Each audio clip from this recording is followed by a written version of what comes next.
नमस्कार, good morning, जोहार। मैं चुनचुन कुमार, आप देख रहे हैं झारखंडी हिंदी न्यूज। तो चलिए जानते हैं आज की पहली और बड़ी खबर। सीएम हेमंत सोरेन ने चुनाव आयोग और गवर्नर के बीच लटके अपने भाग्य पर कहा, अगर मैं मुजरिम हूं तो सजा सुना दीजिए। झारखंड के मुख्यमंत्री हेमंत सोरेन ने मुख्यमंत्री पद पर रहते हुए स्वयं के लिए खनन आवंटन मामले में चुनाव आयोग द्वारा दोषी ठहराए जाने के बाद पनपे सियासी गतिरोध और उसमें राज्यपाल रमेश बैस की भूमिका को लेकर सवाल खड़ा किया है। मुख्यमंत्री हेमंत सोरेन ने कहा कि वो एक ऐसे मुख्यमंत्री हैं जो खुद चुनाव आयोग और गवर्नर से अपनी सजा की मांग कर रहे हैं, लेकिन उनके खिलाफ मामले को लंबित किया जा रहा है। समाचार एजेंसी ANI से बात करते हुए मुख्यमंत्री हेमंत सोरेन ने कहा कि राज्य में कृत्रिम बवंडर बनाया जा रहा है। राज्यपाल और चुनाव आयोग के संदर्भ में कहूंगा कि यह भारत की पहली घटना होगी कि एक मुख्यमंत्री खुद राज्यपाल महोदय और चुनाव आयोग से हाथ जोड़कर एक मुख्यमंत्री को क्या सजा मिलनी चाहिए उसका आग्रह कर रहा है। मुख्यमंत्री हेमंत सोरेन ने अपने खिलाफ मामले को लटकाए जाने के लिए केंद्र सरकार को जिम्मेदार ठहराते हुए कहा, यह हमारे विरोधी द्वारा षड्यंत्र रचने का काम किया जा रहा है। अगर मैं मुजरिम हूँ तो मुझे सजा सुना दिया जाए। अगर मैं गुनाहगार हूँ और इतने दिनों तक सजा नहीं सुनाई जा रही है तो मैं इस पद पर किस हैसियत से बैठा हूँ, इसका जवाब उनको देना है। मालूम हो कि खनन लीज आवंटन मामले में दोषी पाए जाने के बाद चुनाव आयोग ने मुख्यमंत्री हेमंत सोरेन की विधानसभा सदस्यता रद्द करने की सिफारिश झारखंड के राज्यपाल रमेश बैस से की थी।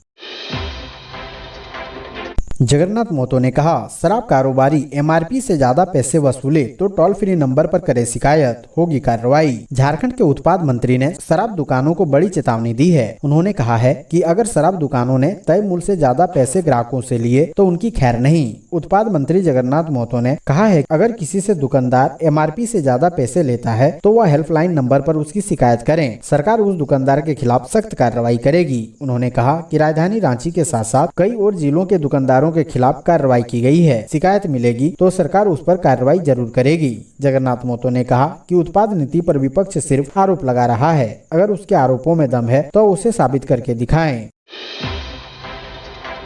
बाबूलाल मरांडी ने कहा, गड़बड़ी करने वाले के ऊपर CBI ED, लूटने वाले जाएंगे लाल घर। झारखंड के पहले मुख्यमंत्री सह भाजपा विधायक दल के नेता बाबूलाल मरांडी ने गैर भाजपा शासित राज्यों को अस्थिर करने की कोशिश के सवाल पर सीधा जवाब दिया। उन्होंने कहा कि जो लोग गड़बड़ी कर रहे हैं या करके बैठ गए हैं उनके ऊपर CBI और ED तो जांच करेगी ही। जो लोग पाक साफ है उन्हें किस बात का डर। उन्होंने कहा कि ओडिशा के CM नवीन पटनायक, बिहार के मुख्यमंत्री नीतीश कुमार भी तो विपक्ष में है, उनके खिलाफ कोई जाँच नहीं हो रही है। बाबूलाल मरांडी ने कहा कि PV नरसिम्हा राव सरकार को बचाने के दौरान रिश्वत कांड हुआ था। इस कांड में JMM नेता शिबू सोरेन को तिहाड़ जेल जाना पड़ा था। उस वक्त तो केंद्र में कांग्रेस की सरकार थी और PM के अंडर ही CBI थी, तो शिबू कैसे जेल गए। लालू यादव शक्तिशाली नेता थे, उन्होंने ही मिलजुल कर देवगौड़ा को PM बनाया था। लालू को भी जेल जाना पड़ा। मनमोहन सिंह के शासन काल में कोलगेट 2G घोटाला हुआ, उस वक्त मंत्रियों को त्याग पत्र देकर जेल जाना पड़ा। उन्होंने कहा कि जो लोग गड़बड़ी कर रहे हैं, जो चोरी कर रहे हैं, उन्हें लाल घर जाना ही पड़ेगा। दुमका अंकिता हत्याकांड मामले में झारखंड हाईकोर्ट ने केंद्र व राज्य सरकार से पूछा ये सवाल। झारखंड हाईकोर्ट ने दुमका की 12वीं की छात्रा अंकिता कुमारी को पेट्रोल छिड़ककर जिंदा जलाने के मामले को स्वतः संज्ञान से दर्ज जनहित याचिका पर सुनवाई की। Chief justice doctor Ravi Ranjan व जस्टिस सुजीत नारायण प्रसाद की खंडपीठ ने सुनवाई करते हुए राज्य सरकार से पूछा, पेट्रोल कांड में गंभीर रूप से घायल अंकिता को किस परिस्थिति में दुमका से रांची लाया गया था, वह कितनी प्रतिशत जली थी। DGP को जवाब शपथ पत्र के माध्यम से देने का निर्देश दिया है। खंडपीठ ने केंद्र सरकार से जानना चाहा है कि देवघर एम्स में आम मरीजों के इलाज में क्या क्या सुविधाएं उपलब्ध कराई गई है, वहाँ बर्न वार्ड है या नहीं। मामले में केंद्र सरकार को जवाब दायर करने का निर्देश दिया। मामले की अगली सुनवाई के लिए खंडपीठ ने 4 नवंबर की तिथि निर्धारित की है। विधायक ढुल्लू व जलेश्वर समर्थकों के बीच तनाव के कारण इलाके में निषेधाज्ञा लागू। धनबाद के केंदुआडी थाना क्षेत्र के बसजोड़ा गड़ेरिया में बघमारा विधायक ढुल्लू महतो और पूर्व मंत्री जलेश्वर महतो समर्थकों के बीच 12 अक्टूबर को हिंसक झड़प के बाद इलाके में स्थिति तनावपूर्ण है। इस तनाव की स्थिति में लोयाबाद थाना प्रभारी विकास कुमार यादव की अनुशंसा पर धनबाद SDO प्रेम कुमार तिवारी ने धारा 144 के तहत निषेधाज्ञा लागू कर दी है। घटना स्थल के 500 मीटर के अंदर किसी भी तरह के कार्यक्रम, धरना प्रदर्शन या जुटान पर रोक लगा दी गई है। लोडिंग में भिड़ंत होने की आशंका के मद्देनजर फिलहाल कांटा को भी बंद रखा गया है। क्षेत्र में 24 घंटे सुरक्षा बल तैनात रहेंगे। भगवान भरोसे धनबाद का पशुपालन विभाग, कहीं डॉक्टर नहीं तो कहीं जरूरी दवाओं का अभाव। एक तरफ झारखंड सरकार किसानों की आमदनी दोगुनी करने के लिए पशुपालन को बढ़ावा दे रही है, तो दूसरी तरफ बीमार पशुओं के लिए चिकित्सा व्यवस्था बद से बदतर स्थिति में चली गई है। पशु स्वास्थ्य केंद्र भगवान भरोसे चल रहे हैं। जब भी पशुपालक अपने बीमार पशुओं को लेकर स्वास्थ्य केंद्र पहुँचते हैं तो वहाँ उन्हें डॉक्टर नहीं मिलते। अगर डॉक्टर मिल भी गए तो कई दवाइयाँ नहीं मिलती। पारा शिक्षकों के आंदोलन पर शिक्षा मंत्री जगन्नाथ महतो की दो टूक, प्रेशर से कुछ नहीं होता। अस्थायीकरण की मांग पर झारखंड के पारा शिक्षकों ने एक बार फिर आंदोलन शुरू कर दी है। पारा शिक्षकों का आंदोलन सरकार पर दबाव बनाने के लिए है, लेकिन शिक्षा मंत्री जगन्नाथ महतो ने साफ कर दिया है कि प्रेशर से कुछ नहीं होता। जो नियम है उसी के मुताबिक सब काम होगा। सरकार ने पारा शिक्षकों के वेतन में एक मुश्त 40 से 50% की वृद्धि कर दी है। पारा शिक्षकों के आंदोलन और झारखंड की शिक्षा व्यवस्था पर भी जगन्नाथ महतो ने कई बातें कही। उन्होंने कहा कि हमने पारा शिक्षकों के हक में कई फैसले लिए, 50,000 शिक्षकों की बहाली का रास्ता साफ कर दिया है। उन्होंने कहा कि जल्दी ही सरकारी स्कूलों की व्यवस्था में आमूलचूल परिवर्तन देखने को मिलेगा। मैं आपको आश्वस्त करता हूं कि कुछ दिनों में यह स्थिति आएगी कि प्राइवेट स्कूल की तरह लोग सरकारी में भी नामांकन के लिए पैरवी करेंगे। झारखंड में फिर बढ़ने लगी कोरोना संक्रमितों की संख्या। राज्य में अब 71 कोरोना के एक्टिव मरीज। झारखंड में अभी भी कोरोना के कुल पॉजिटिव एक्टिव केस की संख्या 100 के नीचे है, लेकिन चिंता की बात यह है कि दुर्गा पूजा के बाद से धीरे धीरे ही सही पर लगातार एक्टिव केस की संख्या बढ़ रही है। पिछले 24 घंटे में राज्य में कोरोना के 14 नए केस मिले हैं, तो वहीं 8 संक्रमित मरीज ठीक हुए हैं। राज्य में 4 अक्टूबर को जहां सिर्फ 56 मरीजों के एक्टिव केस बचे थे, तो वहीं उनकी संख्या बढ़कर अब 71 हो गई है। स्वास्थ्य विभाग से मिली जानकारी के अनुसार राज्य में पिछले 24 घंटे में कोरोना के कुल 14 नए मामले मिले हैं, जिसमें अकेले 6 नए संक्रमित जमशेदपुर से मिले हैं। इसी तरह बोकारो में 2, गुमला में 3, हजारीबाग में 1, लोहरदगा में 2 नए केस मिले। वहीं देवघर में 2, जमशेदपुर में 3 और रामगढ़ में 1 कोरोना संक्रमित मरीज ठीक भी हुए हैं।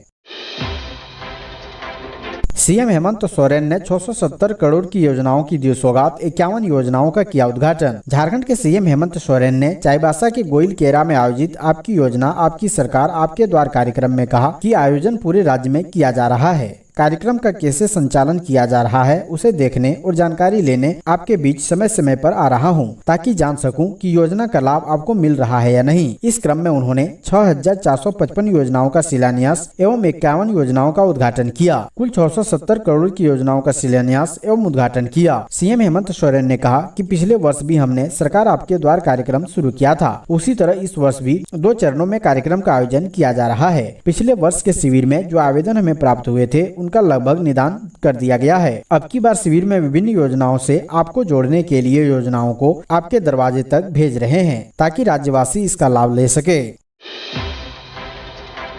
धनबाद में मैट्रिक व इंटर के लिए 58,900 छात्रों के लिए बनेंगे 190 सेंटर। वर्ष 2023 में होने वाली मैट्रिक और इंटर की परीक्षा को लेकर 15 अक्टूबर को उप विकास आयुक्त शशि प्रकाश सिंह ने बैठक की। बैठक में 181 विद्यालयों में मैट्रिक के लिए 102 सेंटर तथा 64 विद्यालय में इंटर के लिए 88 सेंटर बनाने का निर्णय लिया गया। बैठक में उप विकास आयुक्त ने अधिक दूरी वाले परीक्षा केंद्रों के स्थान पर निकट वाले केंद्रों की पहचान के लिए अधिकारियों को निर्देश दिया गया। अगले वर्ष मैट्रिक की परीक्षा में 30,931 व इंटर की परीक्षा में 27,969 छात्र परीक्षा में शामिल होंगे।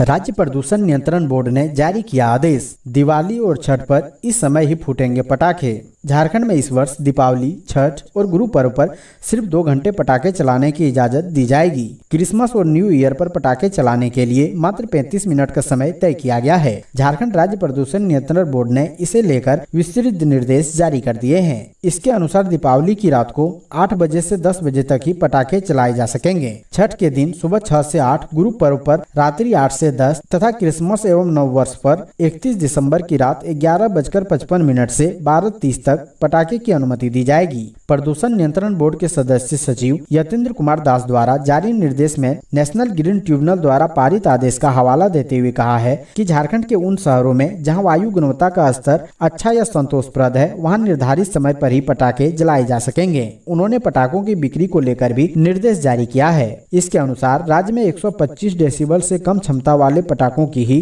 बिक्री की जा सकेगी। वहीं इन निर्देशों का उल्लंघन करने वालों पर आईपीसी की धारा 188 और वायु प्रदूषण निवारक नियंत्रण अधिनियम के तहत कार्रवाई की जाएगी। इसे लेकर राज्य के सभी जिलों के उपायुक्तों को भी पत्र लिखा गया है। वहीं राज्य के शहरी इलाकों में दिवाली पर गली मोहल्लों में पटाखे की बिक्री पर भी प्रतिबंध लगा दिया गया है। पटाखों की दुकानें लगाने के लिए शहरों में खुली जगहों पर क्लस्टर बनाए जा रहे हैं। रांची में डेंगू का लार्वा मिलने पर मेयर ने वार्डों में फॉगिंग व हैंड स्प्रे तेज करने का दिया निर्देश। रांची नगर निगम ने वार्ड 51, 52 व 53 के लगभग 552 घरों में डेंगू के लार्वा मिलने के बाद मेयर आशा लकड़ा ने इस मामले को गंभीरता से लिया है। उन्होंने नगर आयुक्त को निर्देश दिया है कि निगम क्षेत्र में युद्ध स्तर पर कोल्ड फॉगिंग और जल जमाव वाले क्षेत्र में हैंड स्प्रे कराएं। यह कार्य के लिए उन्होंने नगर आयुक्त समेत स्वास्थ्य शाखा के अधिकारियों को रोस्टर तैयार कर कार्य करने को कहा है। कहा कि खासकर जिन वार्डों में डेंगू के लार्वा मिले हैं वहां नियमित रूप से कोल्ड फॉगिंग व हैंड स्प्रे कराएं। एसटीएफ कर्मियों को जलजमाव वाले क्षेत्र में हैंड स्प्रे कार्य में लगाएं। मेयर ने नगर आयुक्त से यह भी कहा है कि 53 वार्डों में मिनी HYDT टंकी की भी जांच कराएं। जिन जगहों पर टंकी के पानी का उपयोग नहीं किया जा रहा है वहां जमा पानी में डेंगू के लार्वा होने की संभावना है। उन्होंने लोगों से अपील की है कि अपने अपने घरों में पानी का स्टोरेज अधिक दिनों तक न करें। छोटे बर्तनों व पुराने टायर में जमा बारिश के पानी को हटाएं, क्योंकि डेंगू का लार्वा साफ पानी में ही पनपते हैं। जिंदगी की जंग हार गई एक और बेटी, शिक्षिका की हुई गिरफ्तारी। झारखंड में ऐसा लगता है कि अब बेटियां सुरक्षित नहीं है। लगातार बेटियों के जलने की खबर सामने आ रही है। कभी कोई सरफिरा आशिक उन्हें आग के हवाले कर देता है तो कभी उन्हें ऐसा करने पर मजबूर कर दिया जाता है। ताजा मामला जमशेदपुर से है, जहां स्कूल में नकल करने के आरोप में एक टीचर ने छात्रा के कपड़े पूरी क्लास के सामने उतरवा दिए, जिससे वो इतनी ज्यादा शर्मिंदा हुई कि उसने खुद को केरोसिन डालकर आग लगा ली, जिसमें वो 80% जल गई, जिसे गंभीर अवस्था में अस्पताल में भर्ती कराया गया था, जहां शनिवार को इलाज के दौरान उसकी मौत हो गई। जमशेदपुर के साकची स्थित शारदा मनी गर्ल्स स्कूल में 9वीं क्लास में पढ़ने वाली छात्रा को टीचर ने नकेल के शक में कपड़े उतरवाए थे। छात्रा के पास कोई भी पर्ची नहीं मिली, लेकिन घटना की वजह से वह बहुत आहत हो गई थी। ऐसे में घर आकर उसने खुद को आग के हवाले कर ली। इलाज TMH में चल रहा था। नाबालिग 80% से ज्यादा जल चुकी थी। शनिवार सुबह 11:30 बजे उसकी मौत हो गई। घटना के विरोध में सैकड़ों लोग स्कूल से लेकर DEO कार्यालय तक बवाल कर रहे थे। मौत के बाद आक्रोश भड़कने की आशंका है। अस्पताल से लेकर DEO कार्यालय तक की सुरक्षा बढ़ा दी गई है। स्कूल को बंद कर दिया गया है। शिक्षिका को बर्खास्तगी का आदेश दे दिया गया है।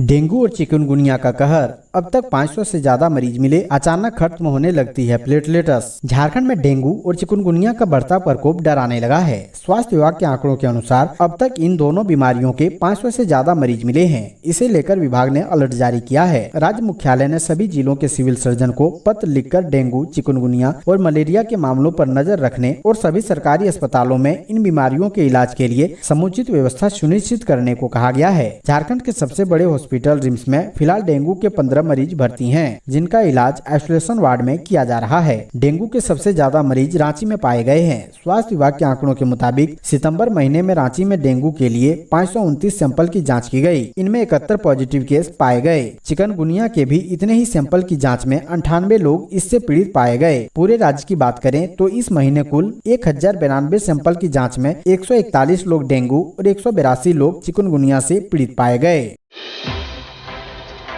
धनबाद शहर के 6 वार्डों में 16 अक्टूबर को आपकी सरकार आपके द्वार, आपकी योजना आपकी सरकार आपके द्वार कार्यक्रम रविवार यानी आज 16 अक्टूबर को शहरी क्षेत्र के 6 वार्डों में आयोजित किया जाएगा। जिला प्रशासन की ओर से जारी प्रेस विज्ञप्ति में बताया गया है कि धनबाद नगर निगम के वार्ड संख्या 2 पानी टंकी Chhatabad, ward 5 power house Chhatabad, ward 21 मध्य विद्यालय पंडित क्लिनिक रोड बरटाण, वार्ड 24 तहसील कचहरी हल्का 11 स्टील गेट तथा चिरकुंडा नगर परिषद के वार्ड संख्या 1 व वार्ड 2 के लिए टाउन हॉल चिरकुंडा में कार्यक्रम किए जाएंगे। मानसून की विदाई के साथ बढ़ेगी ठंड, अगले हफ्ते इन 15 राज्यों में बारिश के आसार। देश के कई राज्यों में भारी बारिश के बाद अब मानसून की विदाई हो रही है। मानसून के लौटने के साथ अब लोगों को ठंड का एहसास होने लगेगा। मौसम विभाग का कहना है कि दक्षिण पश्चिमी मानसून के लौटने की प्रक्रिया आखिरी फेज में है। बिहार, झारखंड, मध्य प्रदेश और महाराष्ट्र से मानसून लौट रहा है। IMD के मुताबिक झारखंड में अगले 3 दिनों में बारिश के थमने की संभावना है। उत्तर प्रदेश की सीमा से लगने वाले गढ़वा, पलामू, साहिबगंज, चतरा, लातेहार और कोडरमा से मानसून की वापसी शुरू हो गई है, जबकि अन्य इलाकों में इसकी वापसी अगले 3 दिनों में हो जाने की संभावना है।